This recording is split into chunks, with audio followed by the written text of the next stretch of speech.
Looking to learn life lessons without going through the experience? You've come to the right place. Welcome to Hidden Struggles with your host, Lady C. Hi, this is Lady C. Welcome to Hidden Struggles. In my upcoming episode, I'm featuring a guest that has been on my platform several times already, and she's going to be talking about her personal experience with parental alienation. Now, when you think about parental alienation, you may not have heard that term before, but you have certainly felt the effects. And you probably know someone, and maybe you even have been in this situation yourself. It's nothing new, the concept.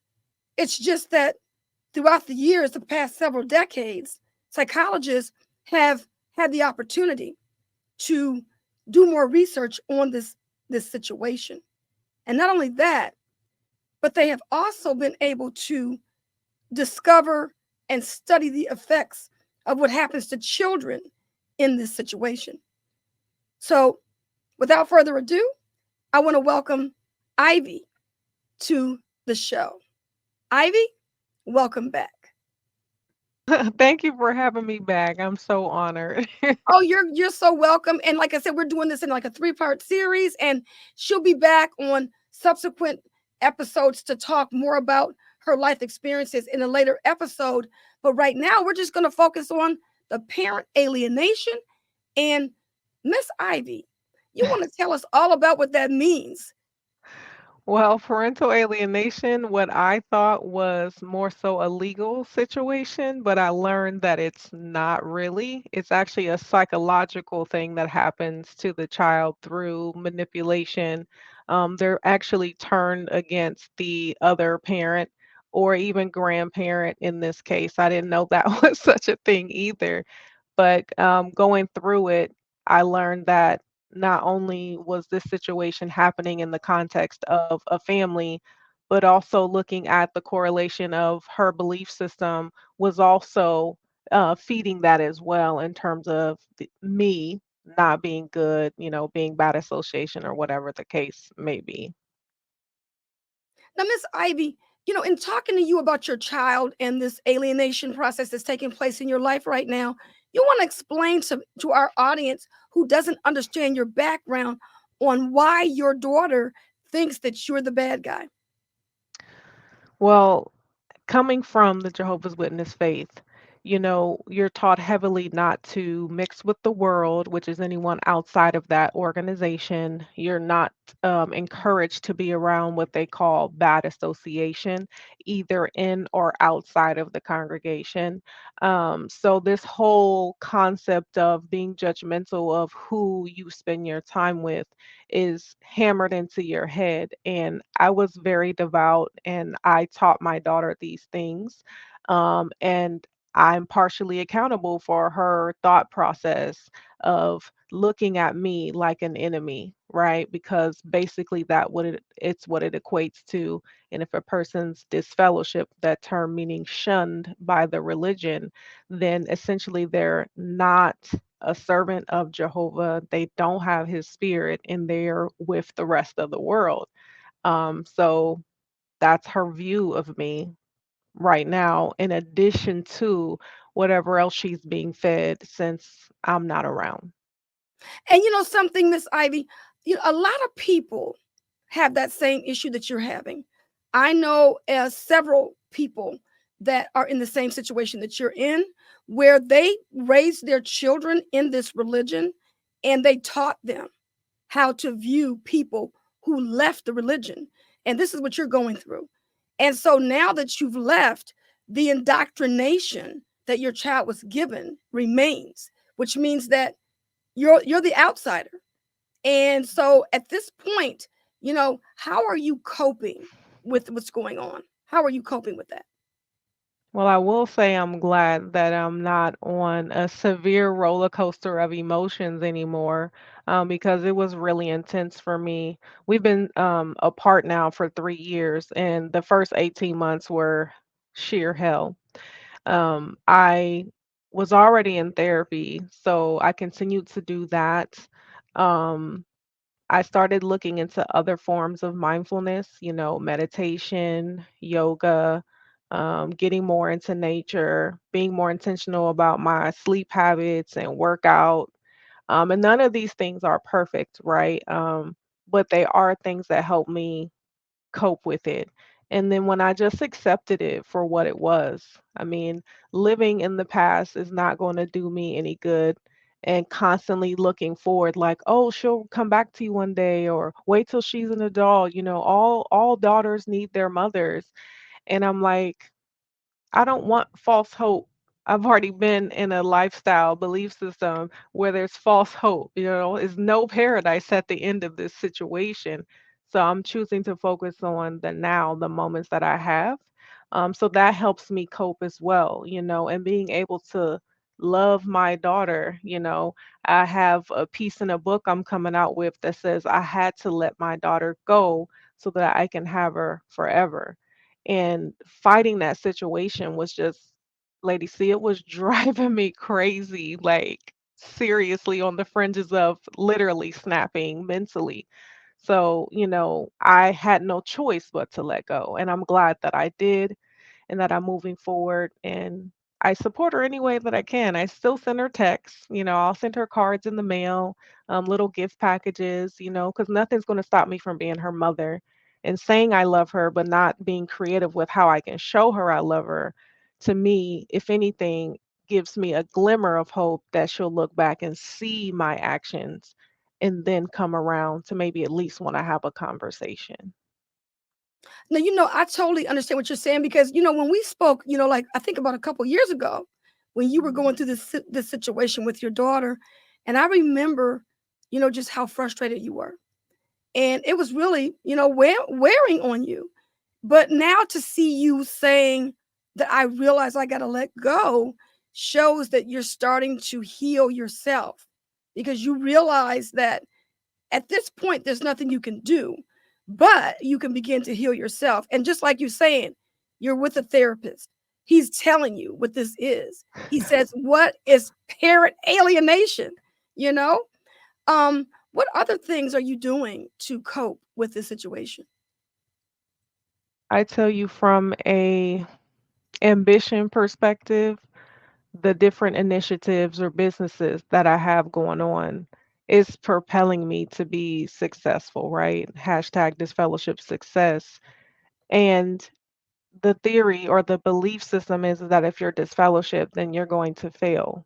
You're going to live this crazy debauched life, and then you'll come to the realization of coming back. And I can't fit into that mode. I can't be that thing that makes those words true. So I have no choice but to keep going forward and to keep wanting to set the example for anyone who's trapped and wants to leave. You can get out and you can still be somebody. You don't have to be pigeonholed in that one spot. And just again, that mindfulness motivates me. It helps me to deal with some of the hopelessness that I struggle with at times. But that self-help books, they've been really great too. So I do a lot of reading and fiction, nonfiction now, and poetry and astrology. Like there's different things that I allow myself to learn because I also enjoy that too. So loving on myself, it helps as well. I give myself a hug because I'm I still know. standing. I'm still standing, and I'm still being able to be true to myself, like who I am on the inside. And that helps me out a great deal. That's excellent. And not only that, but we're dealing with a minor child as well. And so when you think about, having a minor child, who has custody of your daughter? On paper, Mhm. me. Oh my goodness. So please explain this. Can you just explain the situation about you actually have custody of your daughter Yep. and she's not with you? Can you tell my listening audience what that's all about? So I am not omnipotent, right? I feel like that's the word I might have said it incorrectly, but y'all get the point. So I can't say that I could see inside of the walls of my ex-husband's home to hear and actually see what happened, but what I gather from my daughter's action and how the situation unfolded is what I'm about to share. So initially at our divorce, I showed sympathy for him being unemployed and at that time indigent. So I didn't like make the divorce process complicated. I wanted to be rid of him. It was 17 years of abuse. I'm sure you guys can understand. You just wanted to be out. So my daughter stayed with me and I had custody because he claimed he had nowhere to stay, which was fine. Visitation was allowed, and so I was picking her up, every other, trying to do that. And I thought he was getting himself together because he wanted a home for him and his daughter, things of that nature. And that's when I found out that he had remarried. So the reason why that's a relevant piece of information is because my daughter was visiting with her father and she was coming back home and she never told me. She never told me that he was married. And when I finally got that out of her, 6 months had passed because she chose not to come back from his house and she was visiting. And since she had been there, if I wanted to get her, I needed to bring the police there or I needed to go back to court and hire an attorney for me and also get an attorney for her, which is called a guardian ad litem. So I'm pretty sure you now see the dollars just racking up, racking up. And it's not like she's minor, like 6 or 7, she's 13. So she can talk back, she can ingest what's being said to her and spew it out. So that's what she started doing. I started hearing her say things like, I don't remember that happening when I would try to explain myself to her. Or, well, that's not what I heard. So she started with this really strong deniability of my side of the story. And that's kind of what let me know something is happening because my child is not talking like my child. She's starting to sound like she's being fed things. So from there, I started advocating for her to go back to therapy because she had been with me in therapy for the prior 2 years. So when I start pushing for therapy, all of a sudden her father is like, well, I can't make her go to therapy. She doesn't want to go. That was the second thing that let me know something is up because you shouldn't have a problem with your child going to therapy, especially given them coming off of a divorce, me being disfellowshipped, right? And just everything else that comes with that, her have been bullied in school, like you're seeing signs of anxiety and depression in your child. Why would you not want to make her go to therapy? Now, mind you, by this time, I'm consulting with attorneys. I'm doing all this stuff to try to get at least the retainer fee together, which down here, your average retainer fee is like 4 grand. So in the state of Florida, there are those fees or that process. I can't say that that's what it's like in any other state just to get an attorney, but that process was very challenging. So what I did was I filed a complaint, like almost like a restraining order, right? This is the process I had to go through here. So I had to file a restraining order. Then from there, I had to go to the police and tell them I wanted to have my daughter removed from the premises. I brought my divorce decree that said I was her residential parent. So that's where the cops looked at that. They went, drove to the house. I was able to follow. They knocked on the door.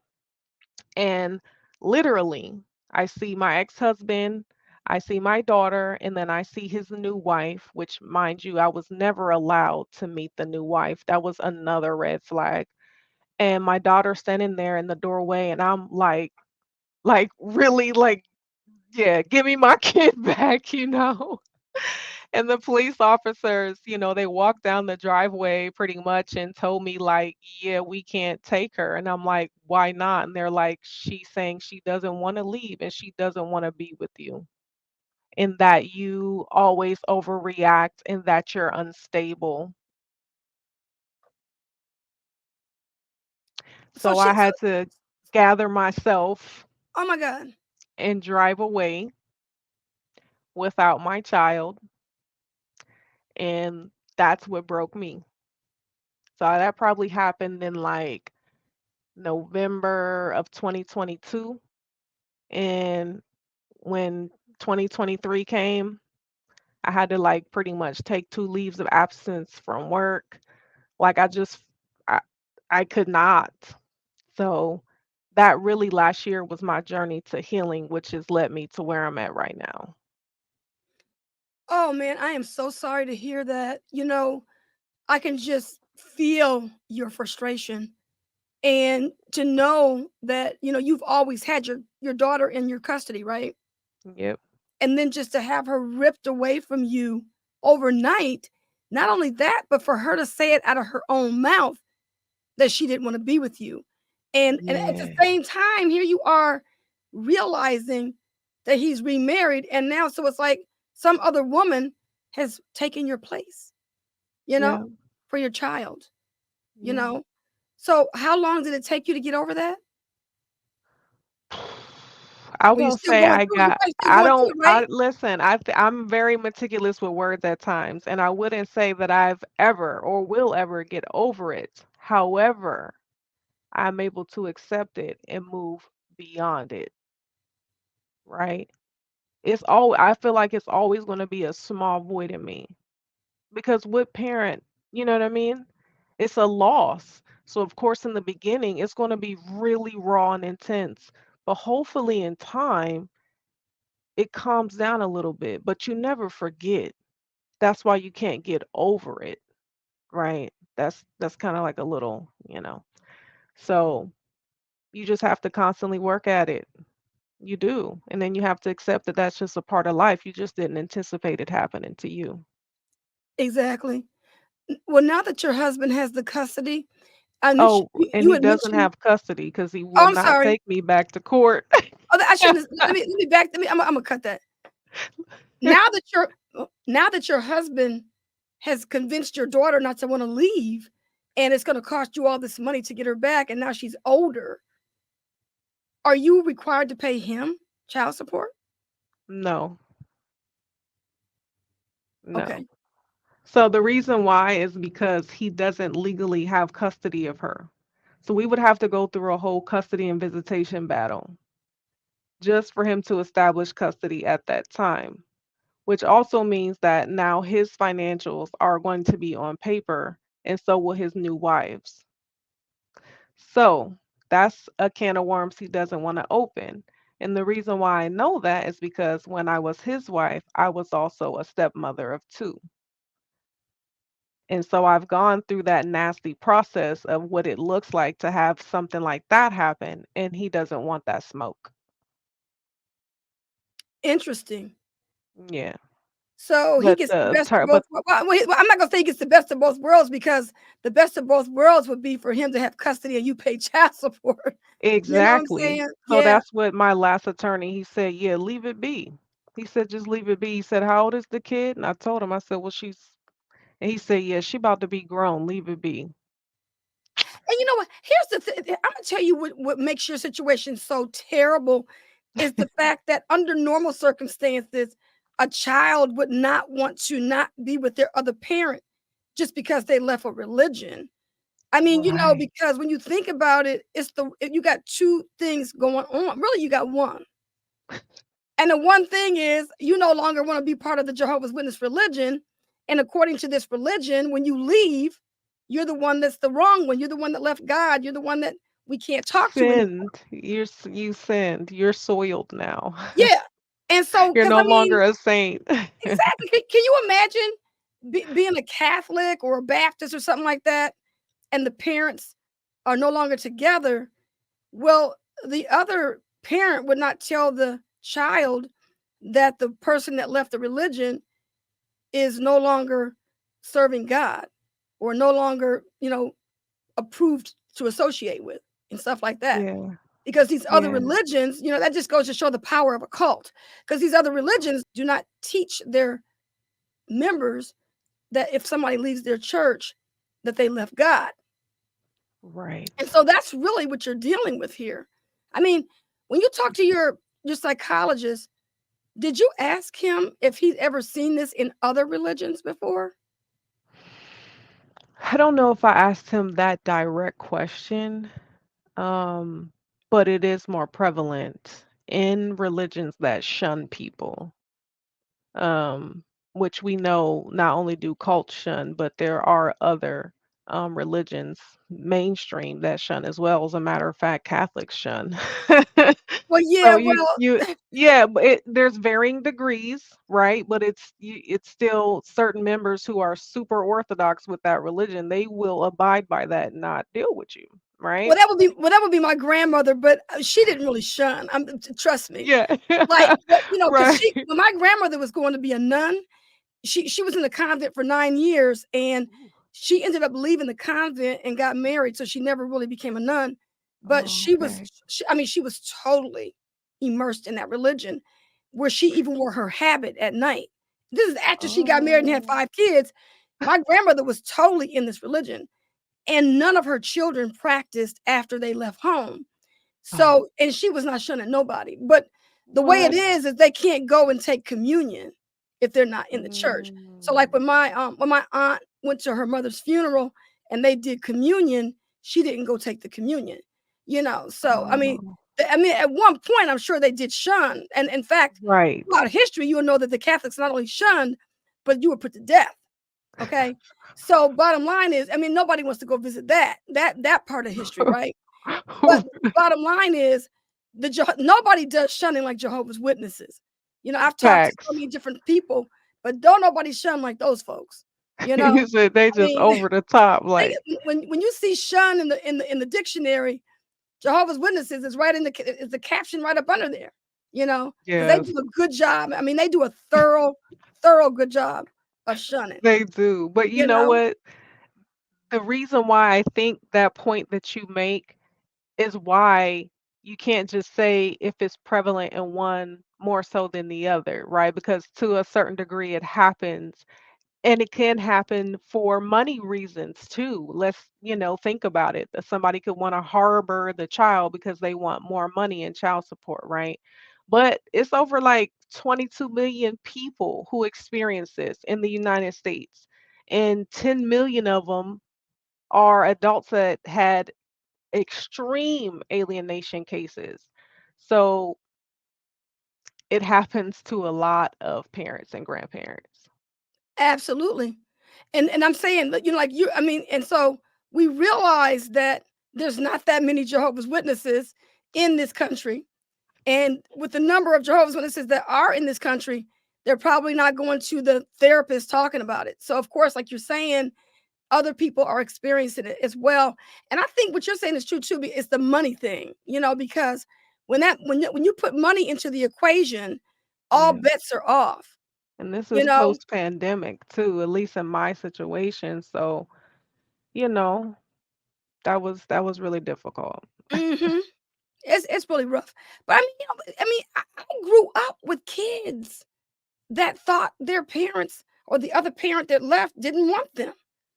All to the tune Mm, of they didn't realize that their parents was lying to them about why the father wasn't there. Now, throughout history, it's always the man that gets this label of leaving and abandoning the family.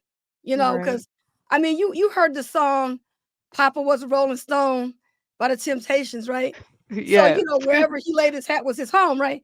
So the Right. man got that label. And so, if you were talking to a school, a classmate or something, a lot of times you would be thinking if their father left, everybody knew he had another woman. He Right. left. He left the wife. She was the faithful one, but he left because he was Papa was a Rolling Stone, right? So Right. that just became the natural way to look at things, and kids they just accepted that. Right. But, when you find out, when you start digging down, double clicking on other things, sometimes you find out that some of these men were not as deadbeat as they were left out to be, Right. as they were trying to make them out to be, you know. So Exactly. I've seen that's those just the way it is. examples too. Mhm. Right. I mean, it's complicated, as they would say, you know. But there's a Facts. lot of guys. I mean, there's a lot of men that want to take care of their children. And I don't know if you heard about the case with what's his name, the rapper. I think it was Ludacris. And when No. you talk, okay, okay, let me give you an example of what happened with Ludacris. Ludacris is a rapper. He got some girl pregnant, and she thought she was gonna cha-ching, cha-ching, take him Oh, to the cleaners with his money because he was making all this money. But what he ended up doing is taking her to court for custody of the child. yes. And so he ended up getting custody of his own child. And then he told them he's got his mother there helping out and this and that and the other. And so he didn't have to pay any child support to this girl. So he Yes. stepped up to the plate, took his own Oh, child, wow. and saved his own money because she was just there for the Facts. money. See? Yes, 9 times out of 10, unfortunately, from my observation, it's always about the money, and that's unfortunate, especially when a life is being created. Like, nah, you that's a loving environment. It should be the first environment that they experience, like, true love Hmm. from my perspective, right? And yeah, that's jacked up when you do it for the wrong motivation. It is. And I think for too long in the history of the world, as it were, we can just might as well just put everybody in there, is that because the woman is the one that gets pregnant, she's the one that gets stuck with the child. And that's the reason why men throughout history have had a bad reputation for abandoning the family because they could Right. just say, that's not my Walk child. away. Right. And I mean, this is pre DNA days. I mean, now you can get a DNA test for what, 50 Right. bucks if you go to 23andMe. I mean, because, when you think about it, before to get a DNA test, you had to go to the doctor to get that done, which is probably Yes. definitely a definite expense. And not only that, Mhm. but unless you're gonna go on the Jerry Springer show, you know, and I don't think he's gonna be accepting everybody to come in there. But if you want to go to Listen, if you want to go to get a DNA kit, you can find out if that's your father, mother, or not, right? this is true. And so things have changed with technology, you know. They But have. the woman has gotten she's got the responsibility throughout the years to get stuck with the Mhm. child. Yep. Question for you. Yes. Given all the things we've talked about, why do you think your husband has no problem parenting the child? Wow. A couple of things come to my mind, and that's just again from my experience being married to him. So if I draw on that real life experience and I observe or recall the things that he has said since he's had our daughter, one motivation or rationale that he may feel for parenting her is it saves him from child support. Another reason, and I've observed this with the other two children and their mothers, is um, spite. So I feel like because the majority of her memories, especially the good ones, because I get Google flashbacks all the time, which I absolutely love and adore. Before they used to make me so sad, now I love them to death. Um, but yeah, out of spite for me because I've always been a very hands-on parent and pretty much spent 98% of the time raising her.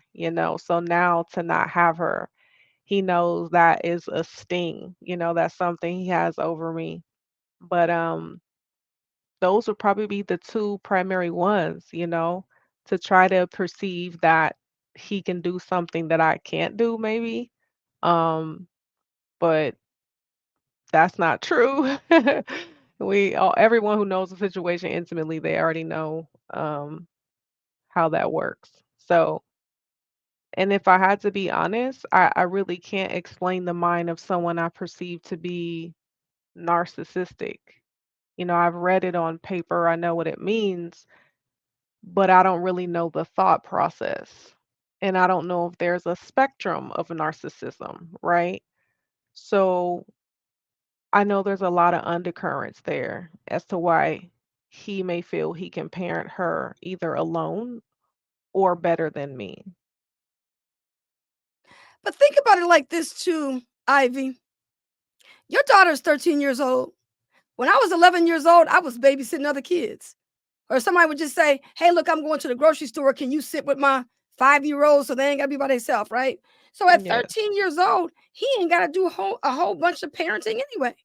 I mean, he ain't got to do. exactly. He doesn't have to change diapers. He doesn't have to feed and clothe and all that kind of stuff, right?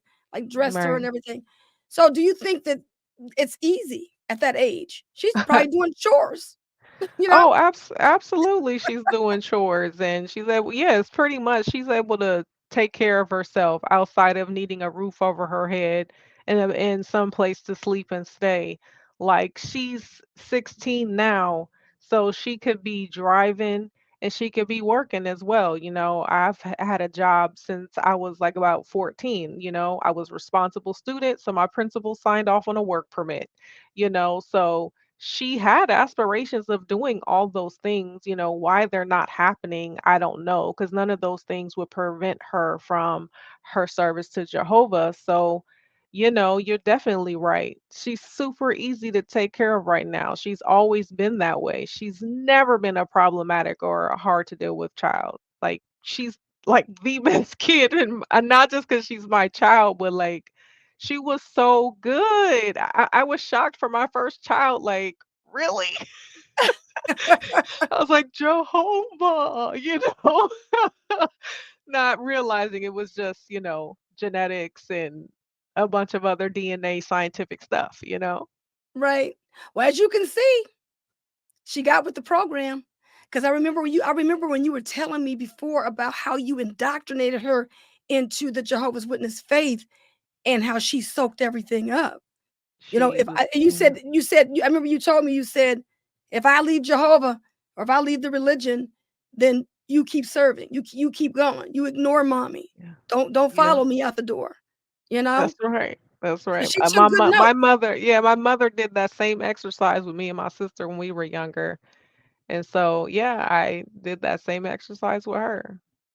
Okay, So so that's you're passing something down that you learned. What about your mother? Does she have a relationship with your mother? Because I know your mother still goes to the Kingdom Hall, right? She does. The last time I checked, she does have a relationship with my mom. So, I'm happy for that, but at the same time that was a point of anger because I'm like my mom knows my entire life.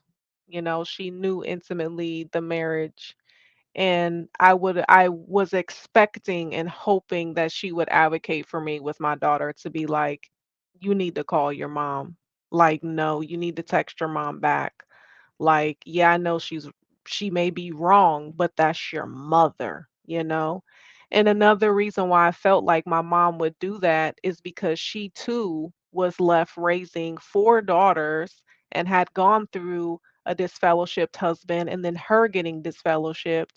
So she knows intimately what it was like to be in my shoes, you know? So I really thought I would have some measure of support and got nothing. But you know what, Rita? And I hate to hear that this is happening to you, but in my own personal experience, I know people that didn't get this fellowship. They left, did a lot of things in the world. And when they came back, they didn't have empathy for anybody. I mean, Oh, if you so much as went on the fringes and went like you said in the last video, they read the first Friday, she was gonna cut you off, right? I'm just saying. So it's like sometimes people that's been there, done that, and walked in your shoes, sometimes they're the least ones to have any empathy because all they know is no one said nothing to me, nobody helped me back, and I'm not doing that for you.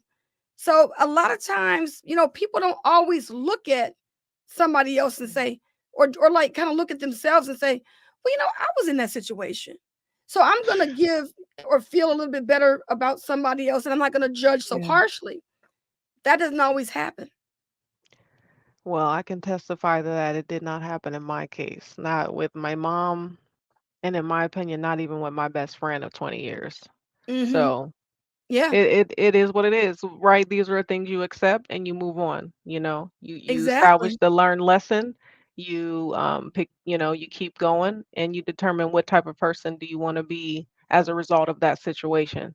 And that's Yeah, pretty much what I've had to do because all these situations are a buildup, right? So that's what I learned from my therapist, that anger is a secondary emotion. Because they was like, "How are you feeling?" Angry. He's like, "No, no, no, no, no. That's a secondary emotion. How are you feeling? Like, think about it." And as I went through the layers of like situation with my daughter, my mom, my best friend, it was a lot of abandonment and frustration and betrayal that was leading that had stacked up to those that feeling of rage, anger, And Hmm. before I could get healed or in the process of healing, you have to then work in reverse, overcome the anger, overcome the disappointment, overcome the feelings of abandonment. Like, and think about it, these feelings are reoccurring feelings throughout a person's life. So Exactly. you're unpacking your entire life as you move through each phase of trying to mentally and psychologically heal. So it's possible. It's sad when you don't get the empathy that you feel like you're deserving of, right? Especially if you're an empath. I think you might have asked me that on one of the previous episodes or just when we was hanging out, right? So it's yeah, for a person that's empathetic or an empath and they come to the world with all their emotions out, it's exhausting. It is. It's Let me ask you a exhausting. question. Given your knowledge and what you're going through right now, is there anything that you would have done differently, knowing how Jehovah's Witnesses view people who leave the organization? What would you have done differently in a means to, have a different type of a relationship with your daughter? Or do you think there would have been a difference? There definitely would have been a difference. I tried to do the things that I felt my mother or the average woman that I had been most intimately in contact with didn't do, which was afford their child the opportunity to have a relationship with their father. So that mindset I took on naturally, because that's my life experience. And then I also took on the mindset of being forgiving, turning the other cheek, right? Putting other people's interests first. And then I'm thinking about the child. So I'm thinking, okay, what is in the best interest of my daughter? To see me frustrated and enraged and, always bickering, fighting with her father. Well, no, she should be able to visit him and see him. Me knowing that he's manipulative, right? But I'm thinking he does that with women. I never would fathom that that's something that he would do to his own child. So hindsight is that I would not second guess my intuition. I would be a fierce lion to protect my daughter from any perceived, made up, imaginary, far-fetched dangers. And I would also realize that I didn't have to absorb the transgressions of the women in my past life when it came to whether or not they let their kids see their father. Everybody made the best decision that they could make, at that time. And some of those reasons were legitimate, right? Because the father ended up not being a father and he did damage to the child. So it's a very delicate situation. But yeah, there those things I would definitely do differently. And what about in terms of the religion? Do you think that there would be things that you would have done differently when it came to how you were perceived by the organization or what she could see that you were being perceived by? How would that do you think that would have made a difference? I don't know if that would have made a difference or not. And here's the reason why. I was a child or a teenager of two disfellowship parents. And to my memory, I can only recall one of them sitting me down to give me advance notice of their disfellowshipping, which I felt was actually a really considerate thing. And we were actually talking about why the disfellowshipping was happening, of course, to the degree of me being a minor. So I in turn did that same thing with my daughter. I explained to her what I was going through emotionally. I used illustrations that she can understand at that time for being like 11, No, yeah, she had to be 11 or 12, something like that. Anyway, so she knew what was about to happen. I asked her questions on how she felt about what was about to happen. I was like, "What do you think is?" Because we literally covered the gambit. Like, people may not want to come over the house anymore. Your friends may not be allowed to come spend the night. Like, we went through an array of examples of how my disfellowshipping might affect her social life, things like that. And I told her no matter what, I will always be supportive of her decisions. Um, so I didn't think the religious factor would come into place with her decisioning, and it was kind of a shocker because I've always told her or taught her how to study as well. So in the beginning, I would send her clips from different watchtowers on the online library. There's only like one or two, but they were saying that you're still supposed to be obedient to your parents and this and that. And you're still supposed to honor them, and that in these cases, of course, it's the case with the parent living inside the house, but still, you're supposed to have a relationship with them. And it was like it was like she batted it all like like whatever. And so I don't know when it became a factor, to be quite honest. I don't know, that was just, I don't know if that was a part of the manipulation. I don't know if it was a part of the propaganda she was listening to or any, assemblies or conventions. It could have been. I can't deny it. It's plausible. Yeah, that's a lot. That's a loaded. That you said a lot. You unpacked a lot there, and I mean, really and truly, this is the workings of a cult because that's where she got it from. I mean, I remember growing up as a child, my mother never inculcated Watchtower in me. She never Mm, sat me down and said, "You're doing this, and Jehovah is not going to um, love you." Or she never said that, you're going to fall out of Jehovah's favor if you don't go to the meetings, and you're not going to. She yeah. didn't say any of that stuff. Now she Wow. made me go to the meetings, and she told me no birthdays, no holidays, and things like that. Yeah. But the thing that she did, she took me to the Kingdom Hall, and To the Kingdom Hall. I was listening to what they were saying from the platform. She didn't reinforce any of that stuff. Wow. She didn't reinforce any Watchtower stuff to me. I went to the Kingdom Hall and learned that the end was coming, and so I wouldn't need to go to school. My mother never told me not to go to college. Never. She never told me. We Mm, were trying to figure out what I was going to do when I graduated because mhm. we didn't know what to do because long term, the witnesses couldn't see anything over 5 years. Going to school was Wow. 4 years. So mom never said, you can't go to school. She never said that you can't, you're going to die at Armageddon. She never said that. But she took me to the Kingdom Hall and they said all of that stuff. So that's the Mm, same thing that your daughter's dealing with. this is so true. I mean, you I would I be know that. surprised. Yeah. I know that. I'm like, yeah. I mean, And like you said earlier, the people that I thought would at least be in my corner to help her understand my thinking of the matter and not just be solely fixed on the action or the perceived action of being disfellowshipped, it didn't happen. that's And right. that's one of the things that therapy also taught me. Like, you cannot expect anything that's not rational to expect anything from anyone because no Mhm. one has to comply with anything. And that That's was a right. hard thing to wrap around my mind, like, you're not even obligated to act this way in this moment. Like, you can make active choices in the moment. And I was Right. like, I can have that type of control over my thinking?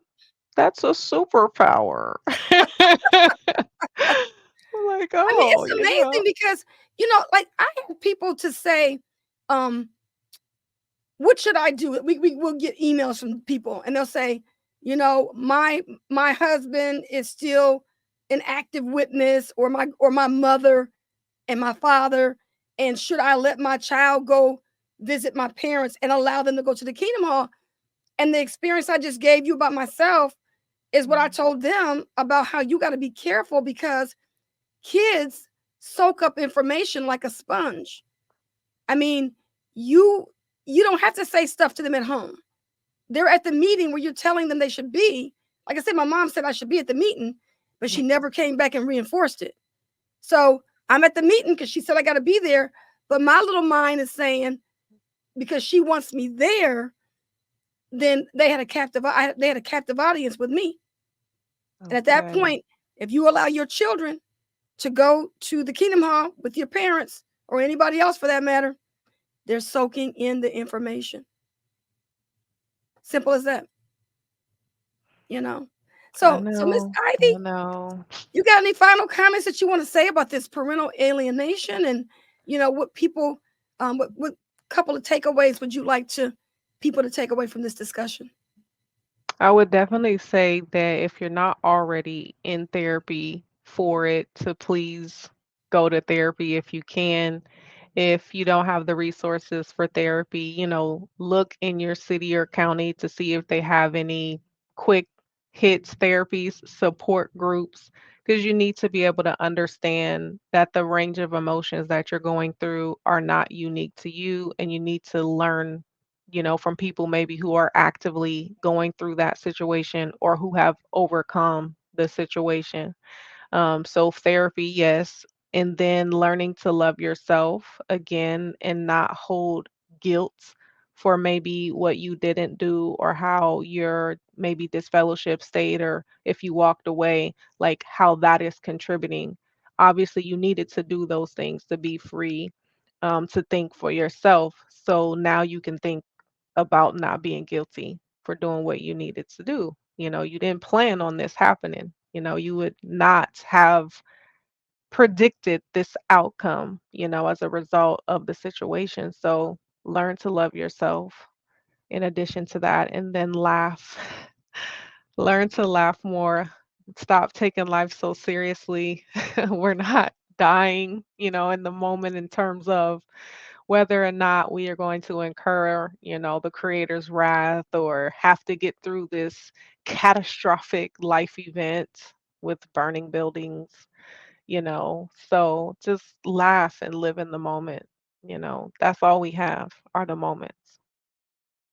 That is so true. And not only that, but you can also keep a positive outlook, because as your daughter begins to, grow her wings and maybe even leave home, she may find herself in different, like experiences of her own, Yeah. where she may end up in a situation where she may find herself disfellowship. I'm not trying to say that that's going to I'm not saying that disfellowshipping is what we want to happen to her, because we know that we don't Yeah. want that to happen to anybody in that kind of a situation. But what I'm I'm just saying talking is, about similar situations that yeah, I she mean, can understand or identify with. absolutely. I mean, when you think about your daughter and when she starts to have her own life experiences, and something may happen to her that jolts Yeah. her to her senses, to say, oh my God, I made a mistake. And let me go Yeah. back and revisit what happened with my mom, or what mistake she could have made, and how it, Yeah. drove a wedge between our relationship. And do Yeah. you know that that's how a lot of people wake up, is they have their own experience. And then they're like, oh my God, I can't believe I cut my mom off or my dad off for this period of time. Because I know. your mind is so entrapped and engulfed in the thinking of this religion or these rules, that you Yeah. can't see nothing else. You're stuck on a loop. That's right. Literally, it just goes round and round and round, just stuck on a loop. Yeah. I hope you all enjoyed this discussion that we had about parental alienation, and we spoke about it in terms of what happens when you belong to a high control group, but this can happen to anyone. I mean, anyone can find themselves in a situation where they're being alienated by their child because the other spouse is feeding them some propaganda, whether it's religious or anything else. So, anyway, we would love to hear your feedback about what we discussed in this episode. Make sure you hit that like button, subscribe, and leave your comments below, because we would love to hear your feedback. This has been Lady C, and Miss Ivy, I want to thank you for being on the program. Thanks again for having me. Later, y'all. All right. Thanks so much for listening to Hidden Struggles with your host, Lady C. This program was sponsored by Critical Thinkers, online at hiddenstruggle.com. Feel free to send an email to info@hiddenstruggle.com, and we'll catch you next time on Hidden Struggles. The views and opinions of our guests do not necessarily reflect the opinions of Critical Thinkers.